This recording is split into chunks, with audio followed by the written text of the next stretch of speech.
집에 보여준다고. 어? 왜 말이 많이 안 해보고. 그래 개판에 맨날 하는 게 지금.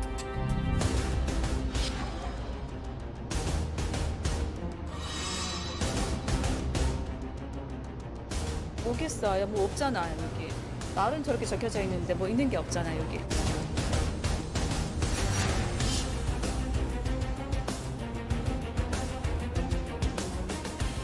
지금 몇 년 전에 얘기하는데 저도 몇 번 받겠다고 보시겠죠.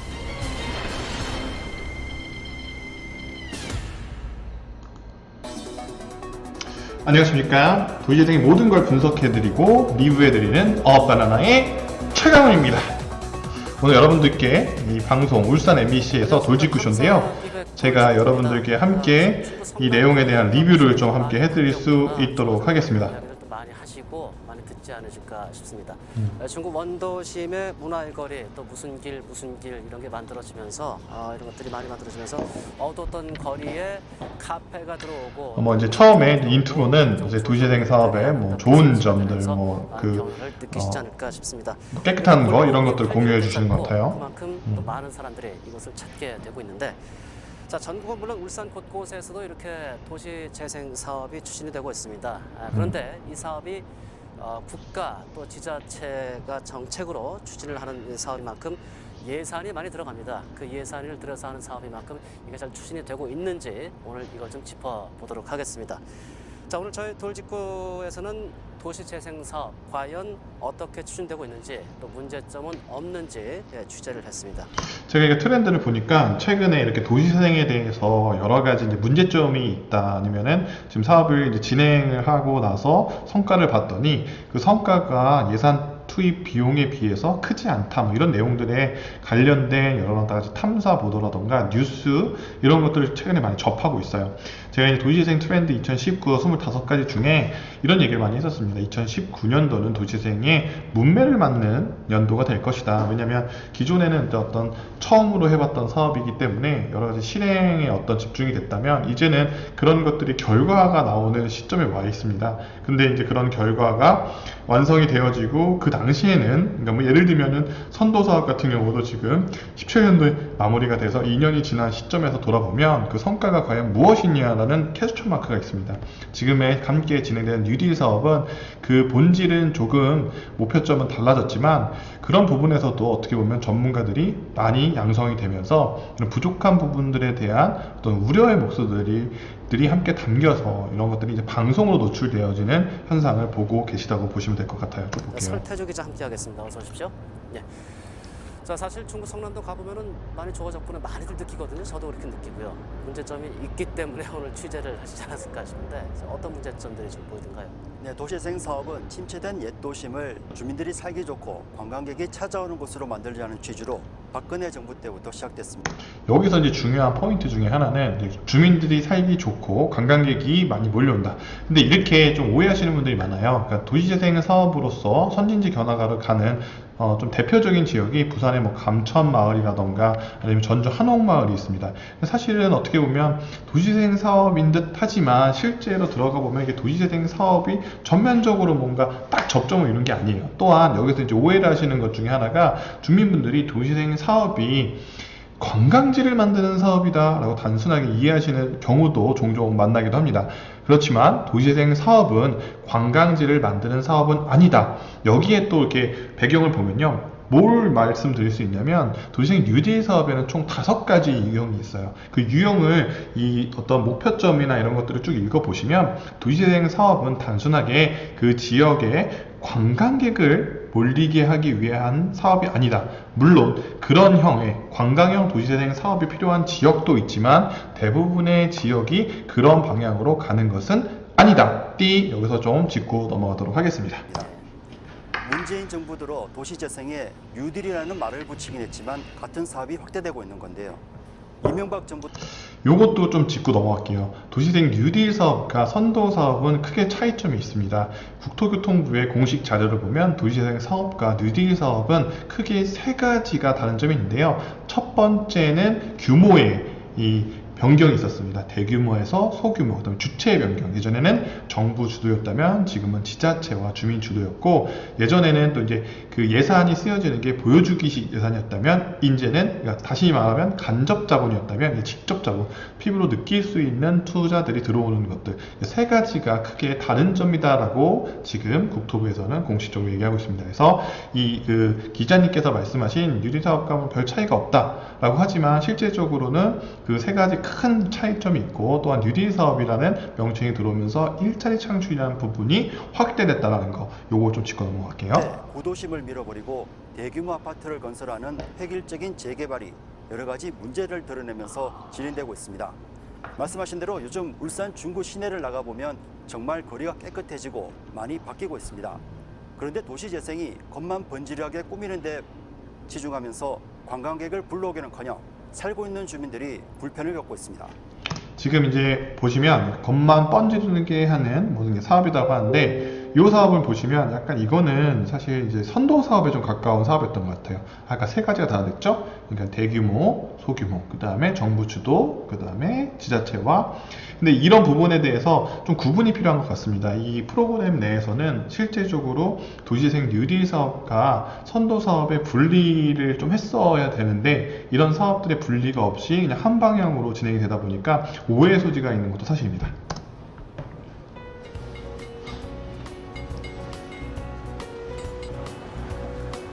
울산의 옛 중심지였던 중구 일대 시가지입니다. 울산 원도심의 상징인 시계탑 사거리를 지나면 문화의 거리가 펼쳐집니다. 거리가 깨끗해지고 각종 조형물들이 곳곳에 들어서 있는데요. 예술가들의 작품이 거리 곳곳을 장식하고 깔끔하게 정비된 간판들. 특히 울산 큰애기는 중구의 마스코트이기도 한데요.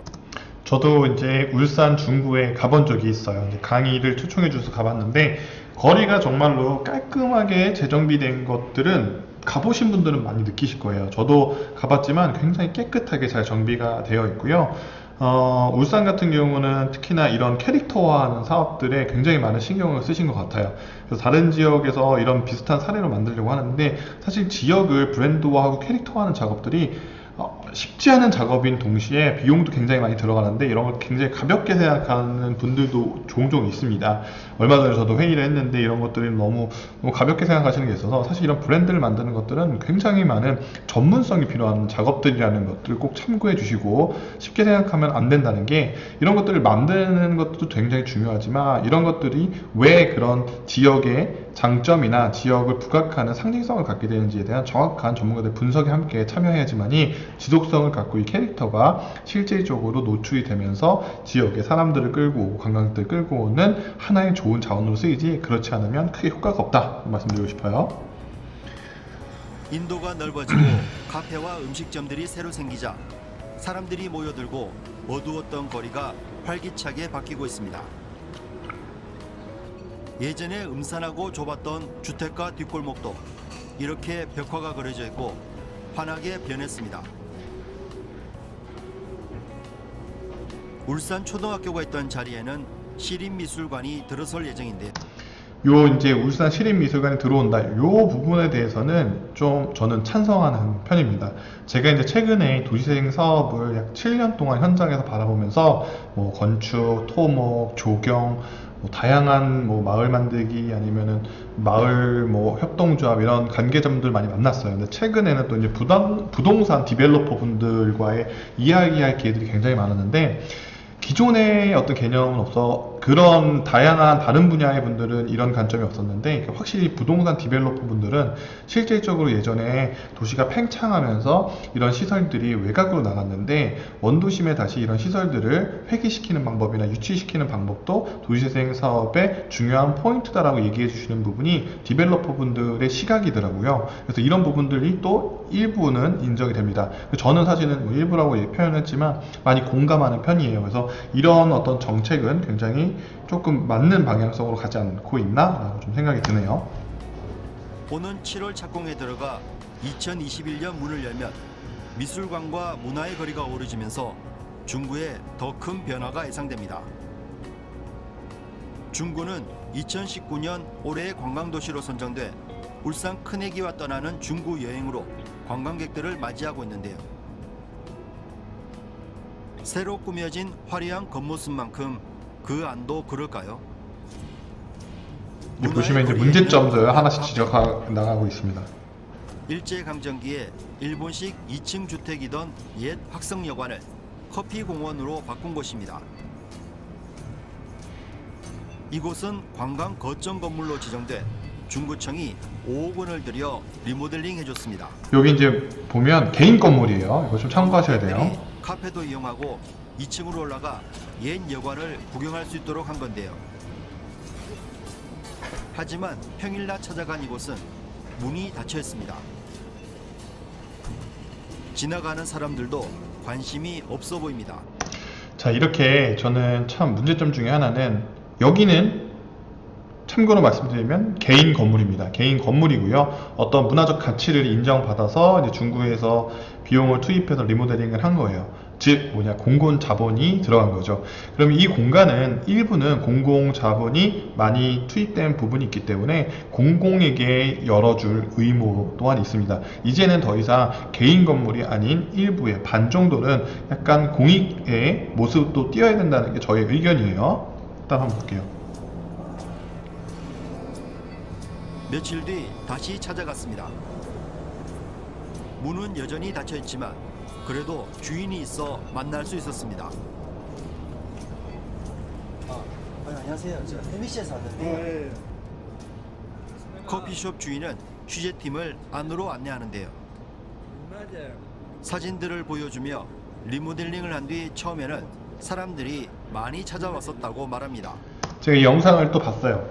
그 내용에 보면 이 프로그램에 제가 이렇게 좀 보면서 좀 의아했던 게 지금 이 장면에서는 이 리모델링 한 이후에 사람들이 많이 찾아왔었다 이렇게 얘기를 하세요. 근데 여기 또 인터뷰 내용은 이렇게 보시면 이 리모델링 때문에 뭐 지금 사실은 잘못되고 하지 않았으면 좋았을 텐데 괜히 했다 약간 이런 게 나오거든요. 그래서 좀 앞뒤가 맞지 않는 좀 이런 게 있어요. 어떻게 된 사연인지 주인을 따라 2층으로 올라갔습니다. 이 막하는데 지금 철거해버렸잖아. 이거 보여주고 했어. 아 일부러 다 철거해버렸어요. 철거하니까 전에서 썩은 벌레 나오는 거야.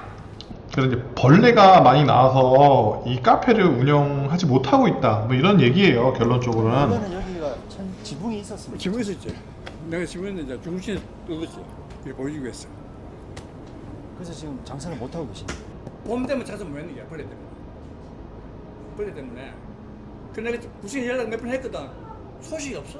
난 중심에 하드가 다른 것 따름이에요. 다른 거 없어요. 알겠습니까? 7월도 8월도 왔던 난 모르고.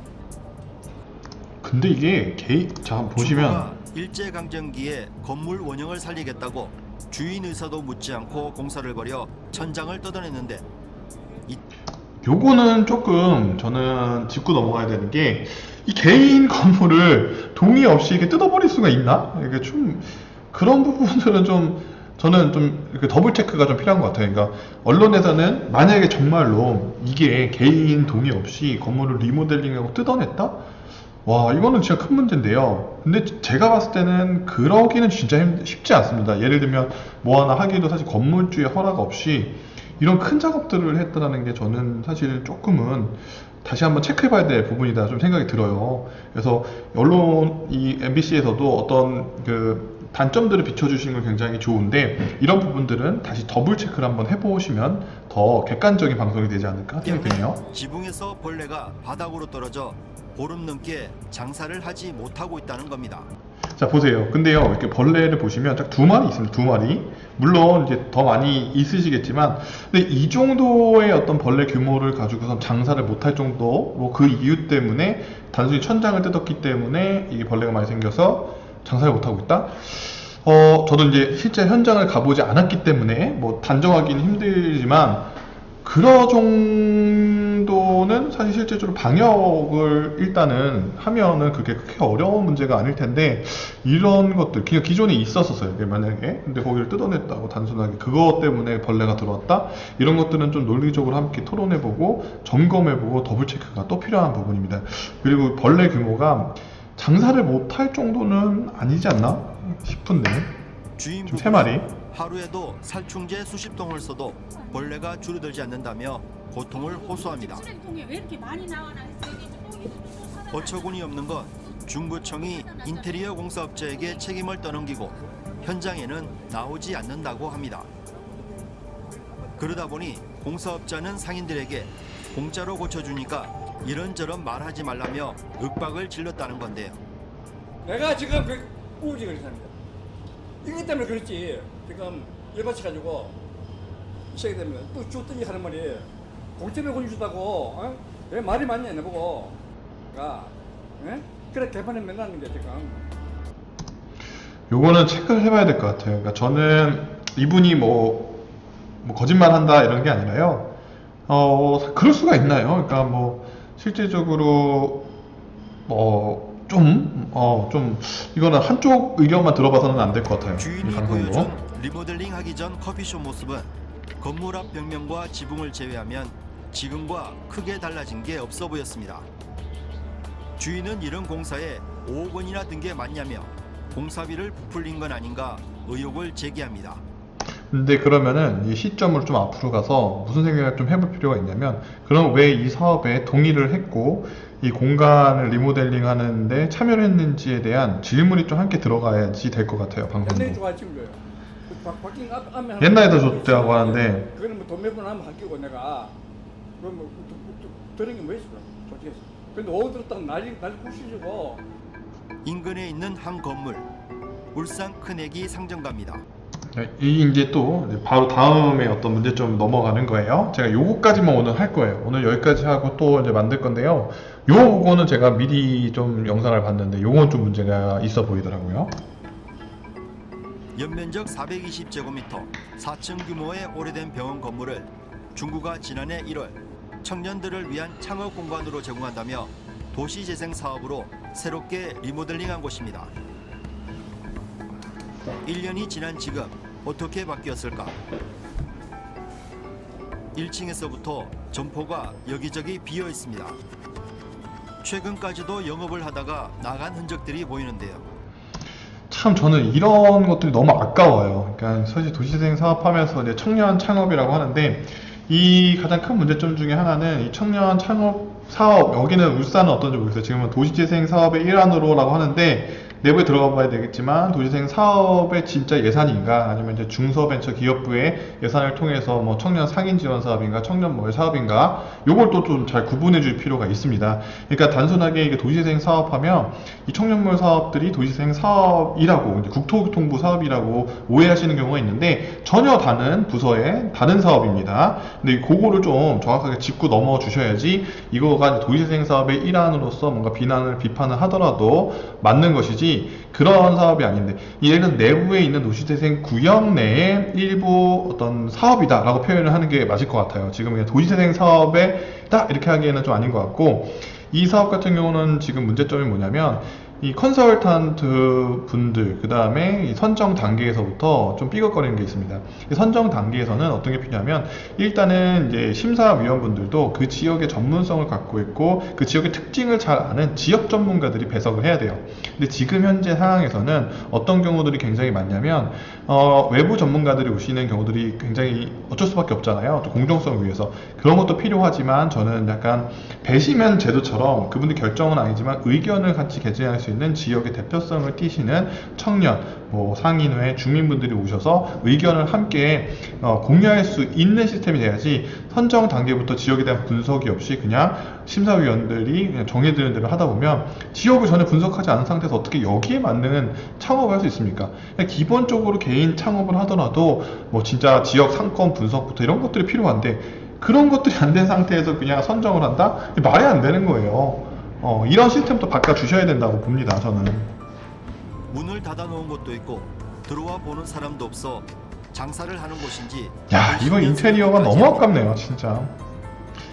이 도시재생 사업을 하면서 리모델링 지원 사업이 있어요. 근데 뭐 도시재생 사업도 있고 중배부 사업이 있는데 보통 이제 1,500만 원 정도 리모델링비가 지원이 됩니다. 근데 이 이제 문제점 중에 하나는 이것들을 이제 무조건 용역을 줘야 돼요, 시스템상.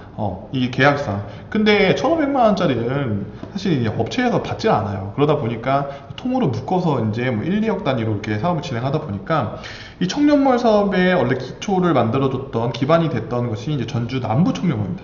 거기를 보시면요.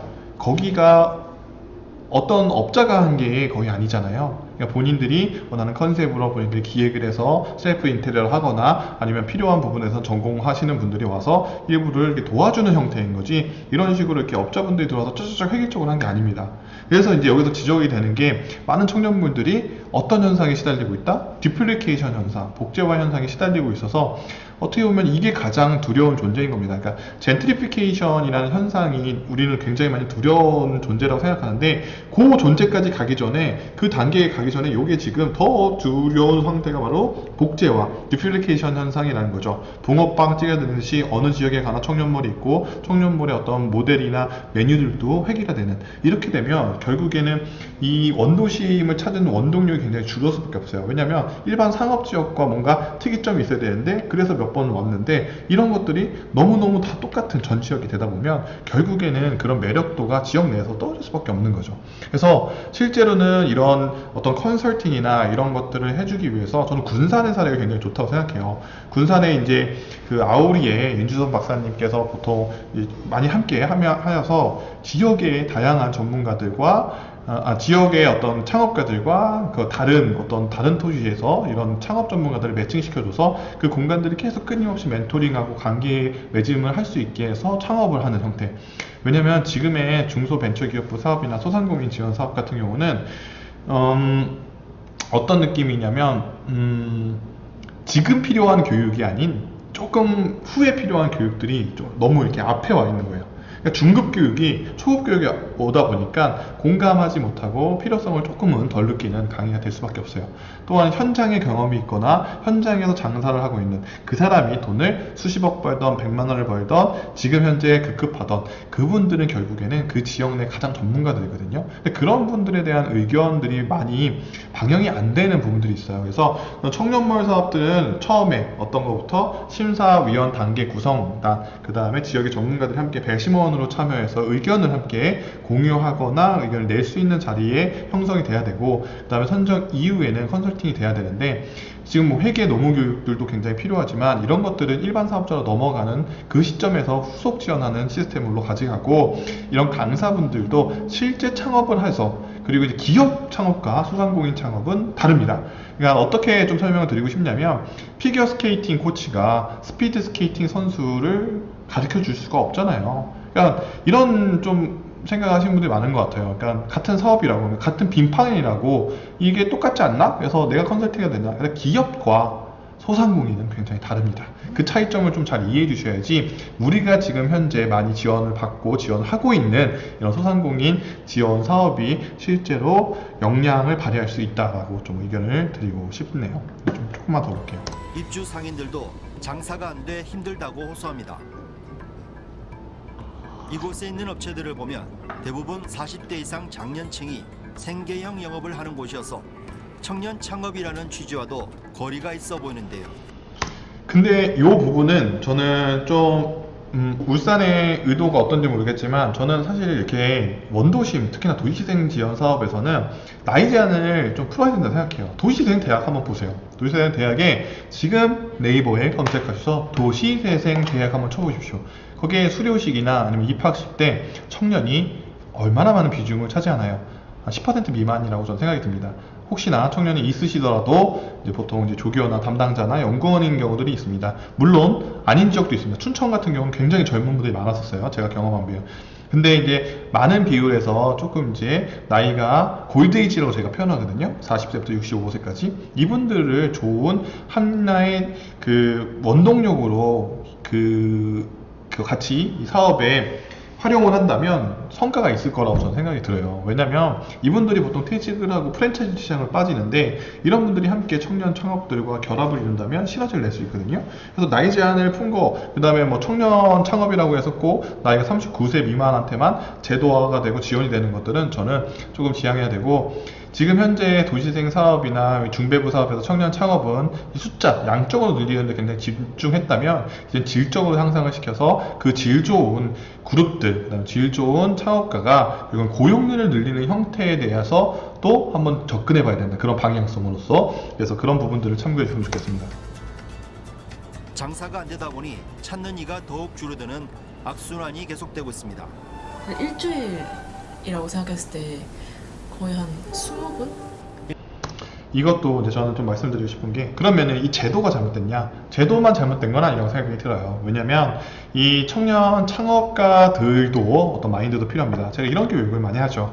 도시재생 사업이든 뭐 중배부 사업이든 청년 창업 지원 사업의 일환으로서 뭔가 지원이 되는 것 중에서 하고 싶은 사람들한테, 하고 싶은 청년들한테 창업을 할 수 있게 그러니까 하고 싶은 청년들이 창업을 할 수 있게 하는데요. 이건 하고 싶은 청년들이 창업을 할 수 있게 도와주면 안 됩니다. 어떤 거냐면 할 수 있는 창업, 할 수 있는 창업가들. 그러니까 뭐냐면 하고 싶은 창업가들과 할 수 있는 창업가들은 굉장히 다르죠. 요 중간에 뭐가 들어가야 되냐? 교육이라는 거죠. 하고 싶은 사람들이 이제 왔는데 이분들이 창업을 잘할 수 있는, 할 수 있는 창업가가 되려면 좋은 교육이 있어야 됩니다. 그런 교육의 커리큘럼을 지금의 형태로는 굉장히 좋지 않은 결과를 가져왔었죠. 근데 그게 왜 그랬는지에 대한 분석은 없이 계속 그 제도는, 커리큘럼은 반복되는 거예요. 이 커리큘럼 바꾸셔야 됩니다. 관계자분들 혹시 보고 계시다고 하면 이 커리큘럼 반복이 없이는 이 하고 싶은 청년들이 할 수 있는 청년들로 되기가 쉽지 않다는 거. 그래서 그런 부분 참고해 주시면 좋겠고요. 오늘은 제가 여기까지 할게요. 보면 그냥 문제점은 중에 하나는 진짜 청년 창업 지원 제도를 통해서 지원을 받는 거면 어떻게 보면 국가의 세금을 받는 겁니다. 어떻게 보면은 우리 뭐 시민들이나 국민들께서 우리 청년들에게 기회를 주는 부분도 있는 겁니다. 그래서 이런 부분에 대해서 뭐 실패를 했다고 이 사업은 망했다 이런 게 아니에요. 물론 다른 어떤 창업에 비해서 실패율이 있을 수밖에 없어요. 모든 창업이 없어요. 일반 창업도. 그렇지만 이런 지원 사업을 받았으면 조금 더 열심히 꾸준히 이런 마음, 그러니까 창업가들 중에 창업가 마인드 교육 이런 것들이 굉장히 필요해요. 그러니까 사실은 어떤 것들을 극복하고 이겨내가는 것들 정신력이라는 게 굉장히 중요한데, 그러니까 정신력 플러스 기술력이라는 게 필요합니다. 장사의 기술이라는 거죠. 그래서 장사의 기술을 알려줄 수 있는 좋은 강사와 선생님들을 이 제도 안에서 만들어 주시고, 정신력 같은 경우들은 여러 가지 진짜 현장에 있는 사람들과 함께 매칭을 시켜서 그런 것들이 지속 반복적으로 학습될 수 있고 습득될 수 있게 만들어 주셔야지만이 이 도시재생 사업뿐만 아니라 이 청년 사업들도 이 성공할 수 있는 포인트 중으로 포인트다 이렇게 말씀드리고 싶습니다. 어쨌든 다시 한번 강조드리고 싶은 것들은 울산에 지금 이런 사례들이 있지만 울산만의 문제는 아니다. 저는 울산 같은 경우는 특히나 이제 재단 이런 데서 굉장히 많이 노력을 하세요. 그리고 청년 그룹이나 뭐 구청에서도 지금 이제 후반부에 제가 2부 때 이제 말씀을 드릴 건데, 이런 뭐 단점들도 당연히 있습니다. 어느 지역이나. 근데 이제 단점들의 비판도 굉장히 중요하지만 이 비판보다는 비판의 조금 다른 분야인 어떤 부족한 점이라고 표현할게요. 부족한 점을 어떻게 채울지를 그러면 함께 얘기해 주는 게 좋습니다. 단순하게 비판만 하는 게 중요한 게 아니라 이런 거에 잘못됐다. 그렇다면 그런 비판하시는 입장에서도 이런 부분들로 수정이 되거나 보완이 되면 더 좋을 수 있다라는 의견을 개진해 주셔야지 실제적으로 그 주장이나 비판들이 결국에는 부족한 점으로 받아들이고 시에서도 그런 것들을 개선합니다.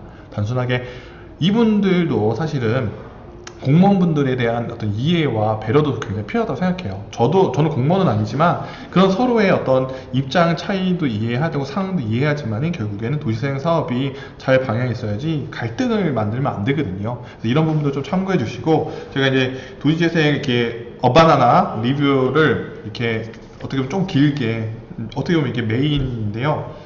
오늘 이제 첫 회라고 보시면 될 것 같아요. 지난번에 파일럿으로 약간 예고편처럼 나갔는데 이런 식으로 제가 말씀을 드릴 거예요. 이거는 제가 30분짜리 영상이어가지고 조금 이제 나눠서 할 거고, 간단하게 뭐 뉴스에 나오거나 이런 것들은 바로바로 이렇게 피드백 해드릴 수 있도록 하겠습니다.